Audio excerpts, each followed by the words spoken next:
submitting yourself to your Creator. That's the meaning of Islam. Okay, no, it started with who? He was a Jewish. No. No, yeah, way back. So And Islam has no beginning. Islam has always been the religion of all of the prophets. religion. Yeah, but it came from. The genes of Jewish. No, so Islam has nothing to do with genetics. So Islam is not a race. Islam's a religion, right? Okay. So Islam is a religion that Adam and Abraham and Moses and Jesus and Muhammad, all of them were on the same religion of believing in one God. Like you see the 10 Commandments, right? O Israel, know that your Lord is one Lord, and don't worship, second commandment, don't worship graven idols. And so this is Islam, right? This is the core of the same belief. So Muslims have the same, exactly.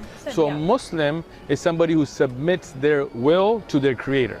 So Abraham was a Muslim. Moses was a Muslim. Noah was a Muslim.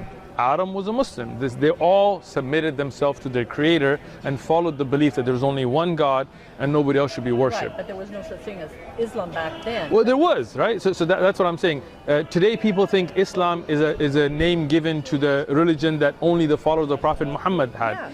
But that's not true. The Prophet Muhammad, peace be upon him, was the last of the prophets. But Islam has been the religion throughout all times. Okay. Yeah, so we believe in the same message that Jesus brought, that Moses brought, that Abraham brought, that Adam brought. All of them had the same message. Believe in one God. Don't worship people. Don't worship animals. Don't worship rocks. Exactly. Be good. Don't kill people. Don't rape. Don't pillage. That's all one message from the same one God. So that one God, we know him through many names. Allah is only one of those names. Ar-Rahman, the most merciful. Ar-Rahim, the especially merciful. Ghafoor, the one who forgives. Wudud, the one that loves. Shadidul Iqab, the one who's strict in taking account and punishment. All of those are the same Creator's different names. Yeah. He may have been called Eloh or Yahweh or whatever else in other languages. Yeah. He has many names we don't even know. But it's the same God. Like, we don't believe there was a different God to Jesus and a different God to Moses and a different God to Muhammad. Peace be upon all of them. We love all the prophets. That's why you'll never see a Muslim disrespect any of the prophets. I've never seen. Exactly. You see like non-Muslims drawing cartoons of the Prophet Muhammad or burning Quran, but you never see a Muslim do any of that. You never see a Muslim draw cartoons of Jesus or Moses. We love them. We love them as we love all the prophets, and we believe in them just as much as we believe in any other prophet. The Quran tells us don't differentiate your belief in them. I mean, you can't pick and choose. You can't be like, I believe in Abraham but not in Muhammad. Peace be upon both of them, right? So Islam is nothing new. Islam's not an Arab religion. It's not a Jewish genetic religion. It's not for any particular race. Like you see here, he's a new Muslim. He used to be Christian. He's African American. This brother's from Afghanistan. This brother's from Somalia. We got brothers that are Mexican and white. Different. I'm ethnically Pashtun from Pakistan. All different nationalities, different languages, but we're all Muslim equally. Yeah. Oh, that's Whoever's more pious, white, black, it doesn't matter. Like you look at the prophets, they were sent to every nation. There were prophets that were dark-skinned, there were light-skinned. I mean, it's very racist to think that God is a man and he's a white man or a black man, because, that's very true. right? I mean, if you think of the picture of Jesus that we're shown in America, blonde-haired, blue-eyed, white-skinned. Blonde hair? No, he's got dark hair. Or dark, well, it depends what church you go to, right? I've been to churches where he had blonde hair, it was glowing, yeah, I've seen it. And a lot of churches have him, like I was in Atlanta, they had him black with a goatee and cornrows, right? But then again, if God is a race and he's a man, then how is that? I mean, even in America, we say you have to be judged by a jury of your peers, because it's not fair if an all white jury or all black jury was to judge you.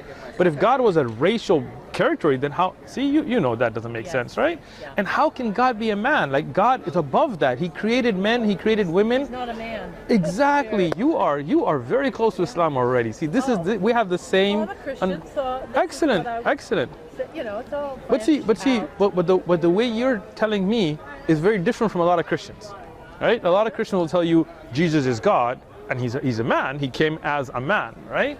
But we know that God's not a man. God created men, right? He created women. He created animals. He created other creations that we don't even in the skies that we don't even know about. Some that we know about. So he's above all that, right? I mean, the ants and the mosquitoes. Ants and mosquitoes and all kinds of angels. They call those things. They bite you. term? Mosquitoes? Yeah, mosquitoes do bite you, yeah. But everything has a purpose. Yeah. So I was living in Chicago at the time, and of course I went to Israel for 10 Wow. days with the Sunday school class, and it was wonderful to see the physical parts of right. the starts of what I believe in, you know, and Right. to be floating in the Dead Sea and It's amazing, right? understanding the culture there in the Middle Right. East. Did you go to the Dome of the Rock? You saw the, Oh, yeah. that's beautiful, Yeah, right? yeah. Yeah. So this is a great example of a time, for example, when the Muslims used to rule Palestine under Salahuddin Ayyubi and Saladin, as they call him in the West, Yes. and how peacefully Muslims and Christians and Jews live together, right? Unlike today, when you go and you see the Israeli side where Jews can walk around with machine guns and Palestinians, police officers can't even carry a gun. I mean, the apartheid that goes on there, I'm sure you noticed. a culture If thing, you go to the Gaza side, I mean, it's it's all blockaded in, and the West Bank's all broke, and houses are taken from people by force. But which is very sad. Yeah. And if you look at Spain, for example, when it was ruled by Muslims, Yes. Andalus, and how Yeah. peacefully Muslims and Christians and Jews lived together until the Spanish Inquisition, when they slaughtered Christians, Jews, Muslims. Yeah. If you didn't convert to their form of Christianity, Yeah. Yeah. So it's Power. Yeah, it corrupts, right? And Yeah. that's you respect everybody's Right. religion and what they believe. Exactly. Because In the end, we all believe in one God, right? No kids, no partners, no. but I was going to tell you when we came back, there's an organization, I'm sure you know about it, Jews for Jesus. I've heard of it, yeah. Okay, well, one of the fellows came out and was talking to our class, and he said, the scriptures, the Hebrew scriptures, were, what was it? It was the Greeks that translated the Aramaic, yes. Aramaic into Greek. That's true. And I don't know if that was 300 AD or when. Around, well, I mean, the Gospels that we base our New Testament on today are from around 300 to 400 AD. Yes. The complete ones. Yes. The earliest one, which is the size of like a credit card, that's around 100 to 200 AD, but again, that's just like a part of a verse. Right. But This- the when the Sinai, Greeks- yeah, when it's the in Greeks Koine Greek, yeah. Did the whole thing. Yeah. They changed, he said the Hebrew emblem that meant many, many became 40 in the Greek language. very So interesting. it was 40 years here, 40 years there. 40,000, 40. Excellent. That Great Hebrew point. emblem, or the Arabic, was many, many. Many. Interesting. Yeah, so I thought, oh, okay. That's really interesting. And That, the other thing was virgin. right. And that Hebrew emblem, Hebrew, the Greeks called it virgin, and meaning no sex. Wow. But the Aramaic. Aramaic meant without a man. Without a man, meaning they were not married. Interesting. So, So- when I look at it, So do you believe Jesus was not born to a virgin? Do you believe that? being an old nurse, Right. you don't have to have intercourse to get pregnant. Gotcha. Men can ejaculate outside of the woman, That is and true. the little sperm can go Gets right in. up. Gotcha. And if she's got an egg there, hey, you're gonna have a baby. So do you think God's sperm got into Mary? Wasn't no, I don't. Okay. I don't think so. I think All right. number one, Mary was how old was Mary? 12, 14. 12 to 14. Joseph was 90, right? Well, I don't know how old, but he was Yeah. an old man. Yeah, old I man. don't think he was 90. He was probably maybe 40 or. The Catholic Encyclopedia had him at 90 and her at 12. I had not heard that. Right, One. No. I was taught 14, but 60, 70. he was my, Yeah, he was old. like a 50, 60-year-old man. But maybe he was at an age where he couldn't ejaculate, or he could ejaculate, but But his sperm didn't get there? Gotcha. And the sperm got there, but Okay. You So know. you think Jesus is Joseph's physical son then? Not God's son? No. Okay. no, I right. don't. So you think Jesus No, is... it could be Joseph's. Could son. be Joseph's son. Yeah, could Jesus. be Joseph's son. All right. Because you have to have a sperm and an egg to meet. Gotcha. But don't you think that's the point of the miraculous birth, is that it was different from the regular idea of sperm and egg? right? Gee. I mean, we as No, Muslims yeah. agree with you that Jesus is not the Son of God. Like, we're with you on that one. We don't believe he's the son of Joseph either. We believe he had no father, just like Adam had no father or mother. You know, no egg, no sperm, but God made Adam, right?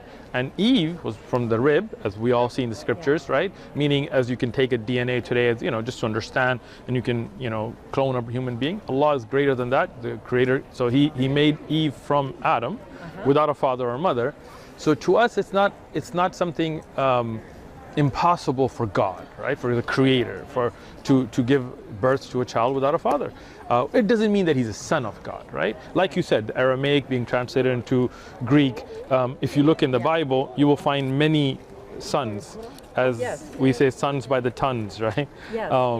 In Exodus, for example, you will find, then you shall say to Pharaoh, thus says the Lord, Israel is my son, my firstborn. So here Israel is being called the son of God. But in Aramaic, that's a term of respect. It's a term of endearment, right? It's not physically the son of God. So we Muslims believe that Jesus is the prophet of God, and he was born miraculously to a Virgin Mary, but he's not the physical son of God. Just like you see Solomon here, in 2 Samuel 7:13, and he shall build a house for my name, and I will establish the throne of his kingdom forever. I will be his father, and he shall be my son. And this is being spoken to David about his son, which is Solomon. So here Solomon is called the son, but again, not a physical son, but in the Aramaic term of endearment. David as well, in the Psalms of David, 2 verse 7, I will declare the decree, the Lord has said to me, you are my son, today I have begotten you.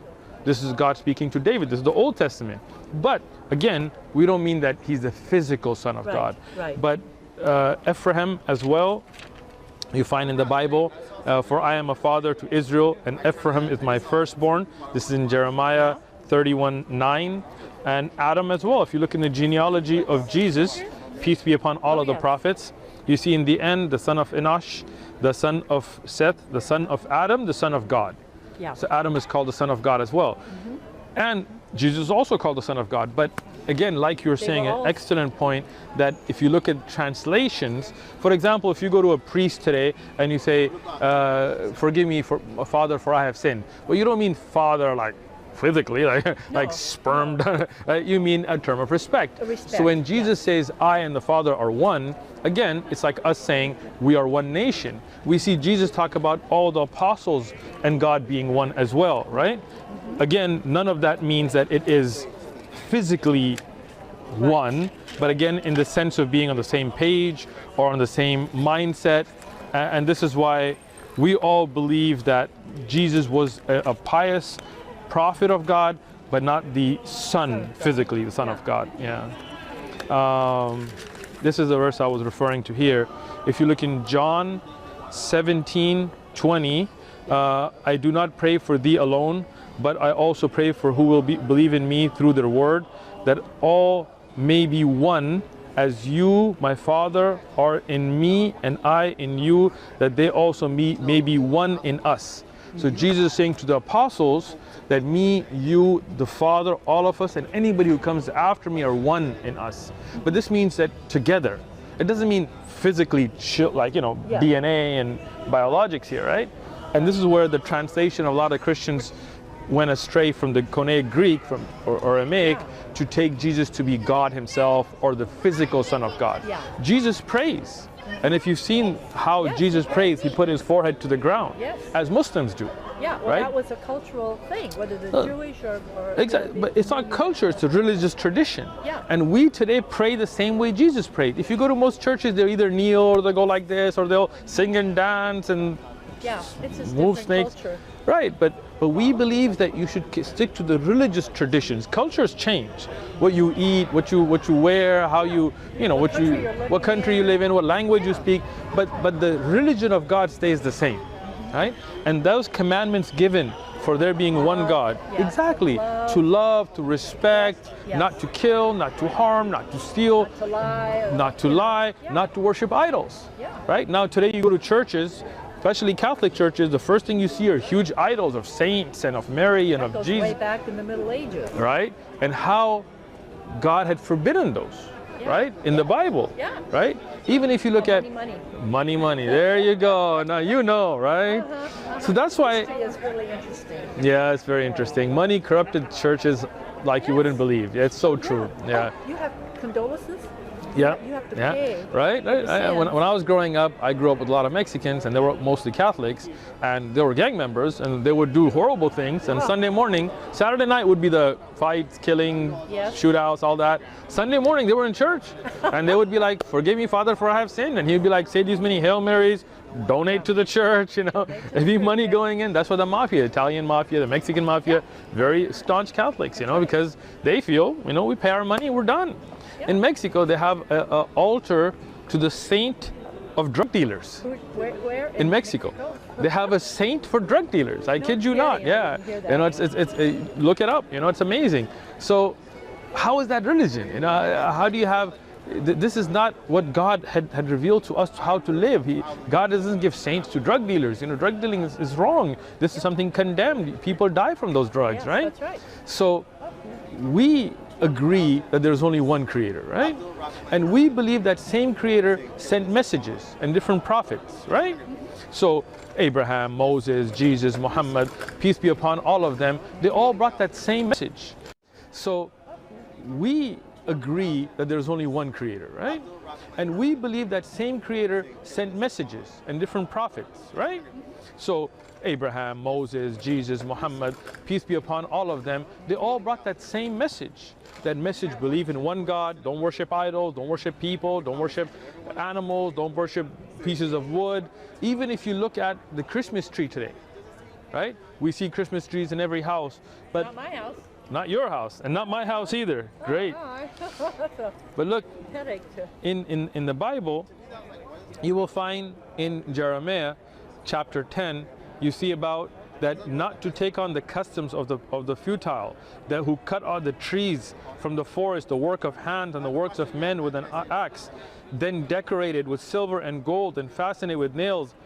This is being forbidden. Wow, that's interesting. That's I didn't know interesting, about that right? in Jeremiah. Look it up That. when you Yeah, go home. no. Jeremiah 10, just read from 1 onwards. And this is a pagan festival. Christmas is a pagan festival. This is not the No, it birth of was. Jesus. No, that's right. That is So true. It was a You pagan. see, you know it. Yeah. But today, Yeah. how many Christians celebrate it? Knowing or not knowing that Jesus was not born on the 25th of December. Right, This was a that's right. pagan solistic festival. I've known that for years. Excellent. See, you're there with Islam. I feel you. You're coming. I love history. I mean, it is Excellent. just amazing. And you know, as you've already said, that the original writings of the followers of Jesus are no longer. What we have today is based on Greek writings that were right. not written by Matthew Greek and Luke. yeah. Exactly. Yeah. I mean, the authorship of many of these are anonymous. Yeah. And that's why you see That's clear right. contradictions. I'll give you an example. I'm sure you already know this, but if you look at the genealogy of Jesus Oh, yes. in Matthew, Uh-huh. Jacob here, and Jacob begotten Joseph, the husband of Mary, to whom born Jesus, and he is called Christ. So here, Jacob begotten Joseph. So Joseph's clearly the son of Jacob here in Matthew. But in the same New Testament, if we go to the genealogy of Jesus in Luke, just bring it up.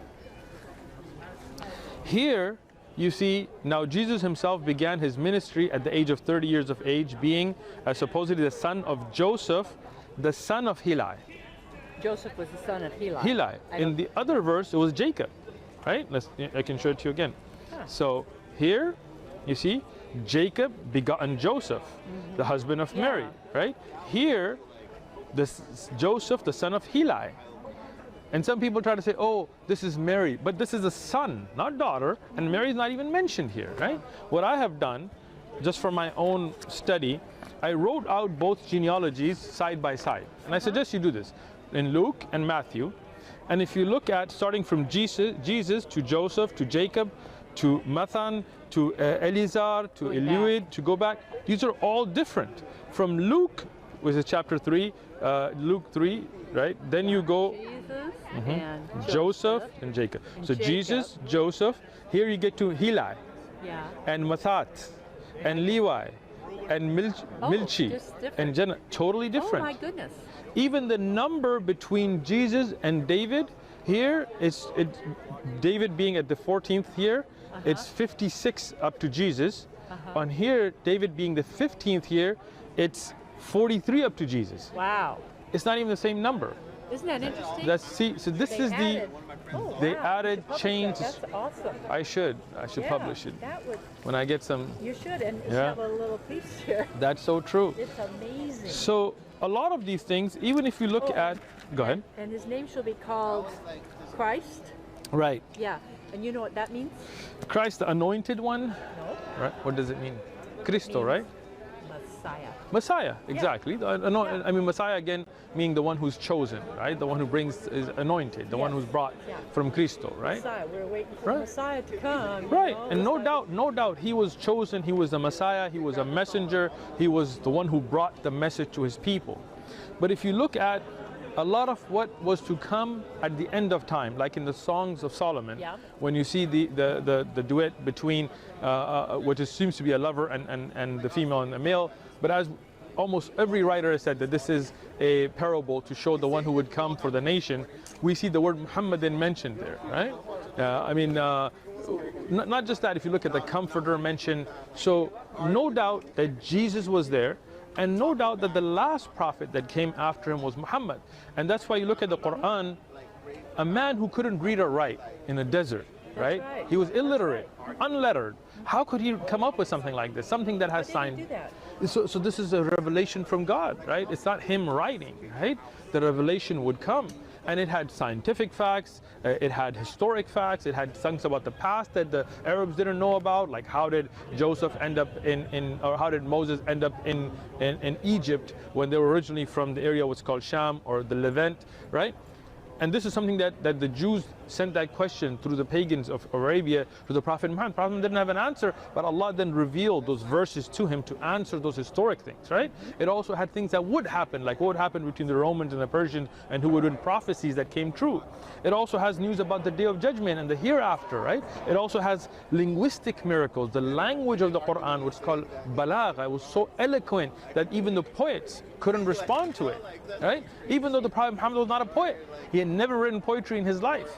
So how could he come up with a book like this? Was he talking and somebody would Exactly. scribe So and the revelation would come to him, and he would then speak, and then he had scribes like Zayd ibn Thabit and others who would like Muawiyah and others who would write it down, and they would write down the revelation, and then it was compiled in his lifetime from Surah the beginning to the end, Fatiha to Nas, the first chapter to the end, and memorized by the companions.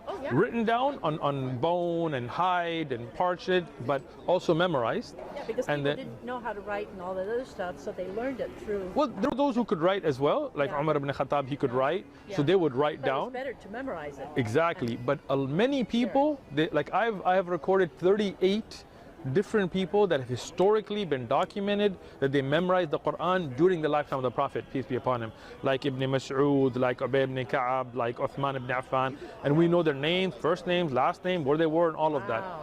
And then right after the death of the Prophet, peace be upon him, in the first year, there's next caliph, it's called Abu Bakr. Abu Bakr's caliph was only 2 years and 6 months.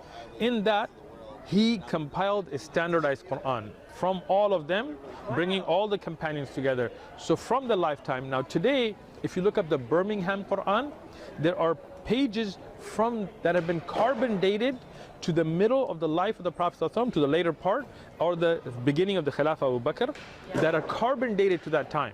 And we can read that and read a Quran today exactly the same. My goodness. Unlike what you mentioned about the Bible, the Aramaic is lost and the earliest we have is Koine Greek, we have those original Arabic writings that are carbon dated. We have the Sana'a Quran, which is from the time of the Caliph Uthman, the third Caliph, which is again still in the first generation, who standardized the Quran. We have that actual Quran and it's been carbon dated, right? Wow. So this is why it's kept in museums. The Sana'a Quran was found in Yemen.